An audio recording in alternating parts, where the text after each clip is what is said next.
Match quand même compliqué aujourd'hui. Hein. Très compliqué, honnêtement, leur système de jeu nous a vraiment mis mal. Pourquoi? Parce qu'avec leur keeper volant, j'ai envie de dire, ça nous a un peu perturbé forcément. C'est comme s'ils jouaient à 5 contre 4.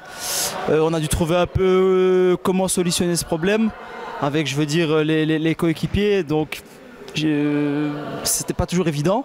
Et puis aussi, j'ai envie de dire que lorsqu'on récupérait le ballon, on avait tendance à se précipiter directement vers l'avant, et ce qui faisait que on n'était plus juste dans le dernier geste. Et donc avec tous ces éléments, in fine, ce fut un peu compliqué. Et puis j'ai envie de dire, heureusement, deuxième mi-temps, on s'est remis en place. Les mots du coach, j'ai envie de dire aussi de Nicolas Baudouin, ont bien aidé. Et après on a déroulé, tout simplement. Justement, tu dis on a déroulé. Selon les bruits de l'adversaire, pas mal d'erreurs d'arbitrage, des pénaltys non sifflés, une carte rouge malheureusement. Rouspétance, et j'ai parlé avec Saïd, il admet sa carte rouge parce qu'il a été un petit peu virulent. Tout à fait. C'est dommage parce qu'on a eu une belle première mi-temps, assez partagée, assez équilibrée, assez disputée. Hein. Tout à fait, je suis entièrement d'accord. C'est vrai qu'au niveau du jeu, si on regarde vraiment, quand on était vraiment à 5 contre 5, c'était fort équilibré. La carte rouge nous a bien aidé, mais j'ai envie de dire, lorsqu'on est revenu sur le terrain, on a su mieux les contrecarrer, notamment avec leur gardien volant, puisqu'on était plus calme. Comme je l'ai dit, les discours du coach et de Nicolas ont fait du bien. Et d'ailleurs, on a fait 3-1 avant la carte rouge. Et c'est vrai qu'après, forcément, avec la rouge, ça nous a aidé. On a déroulé bien plus facilement. Mais voilà, on est resté solide et ça nous permet de continuer en tête avec Dour. Forcément, on verra le résultat. Mais à l'heure actuelle, ça met le plein de confiance pour revenir après la trêve et surtout après le match de Coupe de Belgique la semaine passée. Alors, penalty ou pas? Penalty. Ah, dommage. Mais il avait raison en fait. Donc non, il faut savoir le reconnaître. Maintenant voilà, ça fait partie du jeu. Je veux dire, l'erreur est humaine, tant pour les arbitres comme pour nous aussi. Donc il faut savoir reconnaître. J'ai pas de souci à le dire. Là, ça fut, je veux dire, avantageux pour nous. Il est arrivé pendant la saison que ça a été à notre désavantage. Donc au total, sur une saison, ça s'équilibre. Et aujourd'hui, ça tourne en notre faveur. Alors, la semaine prochaine, match contre le derby, en fait, c'est un gros derby à la maison. Très exactement, chez nous, contre Procolor, un gros match qu'on va bien préparer à la semaine avec l'entraînement. Ça va être très compliqué puisque forcément aussi ils enchaînent, malgré leur défaite la semaine passée en Coupe de Belgique qui peut les affecter.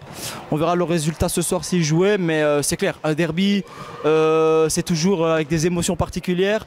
Maintenant voilà, ce sera chez nous. Nous, on va vraiment le préparer, on sera à 2000% et on compte aussi sur les amis qui seront là pour venir nous supporter, ça nous fera du bien et on va tout donner. Ça, c'est...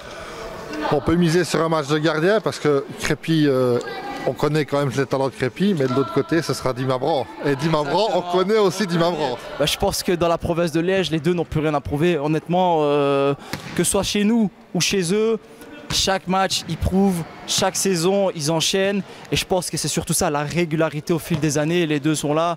Abran, ça fait plus de 25-30 ans qu'il est là. Juste, ça fait 10 ans. Ils n'ont jamais déçu. Et c'est clair, ce sera un match dans le match entre les deux. Deux capitaines en plus. Donc je pense que c'est déjà alléchant avant le début du match la semaine prochaine. Tu mets le doigt sur le mot capitaine. J'ai envie de te demander, quelle est la qualité fondamentale pour être un capitaine de club, d'équipe? Tout à fait. Je pense, pour moi, il y a deux éléments principaux.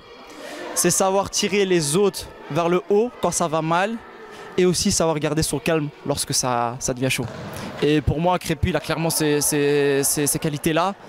Et il nous les transmet parce que c'est pas toujours évident sur le bord. Des fois, ça peut crier, même entre les joueurs, parce qu'on a des joueurs à pulsion et sanguin. Mais lui, il est toujours capable de faire la part des choses. Il a cette expérience aussi. Et franchement, c'est un tout qui fait que, au total, on monte tous ensemble. Et avec les qualités de chacun, à l'heure d'aujourd'hui, on en est là où on est. Et on espère continuer sur cette lancée. Donc, le capitaine n'est pas forcément le meilleur joueur de l'équipe? Non, ça c'est clair. Je pense qu'on l'a déjà vu, que ce soit dans toutes les équipes de futsal, c'est pas toujours le meilleur joueur. Bien sûr, les meilleurs joueurs, c'est toujours les joueurs qu'on va regarder. Mais nous, on sait très bien que dans une équipe, les joueurs les plus importants, c'est pas forcément ceux qui font le spectacle, mais c'est ceux qui savent parler et tirer les autres vers le haut. Alors, quand je t'ai appelé dans le vestiaire, il y avait une petite dédicace apparemment à faire, une dédicace spéciale. Je pense que je l'ai déjà un peu parlé de lui, mais mon boulanger-pâtissier, celle-là, elle est pour toi. Tu sais bien, gros love sur toi, Nico. Lâche pas, on est ensemble, mon gars, et tu continues à nous aider. On va faire du bon cette année. On continue là-dessus. Merci, Miko. Un grand merci à vous. Excellent.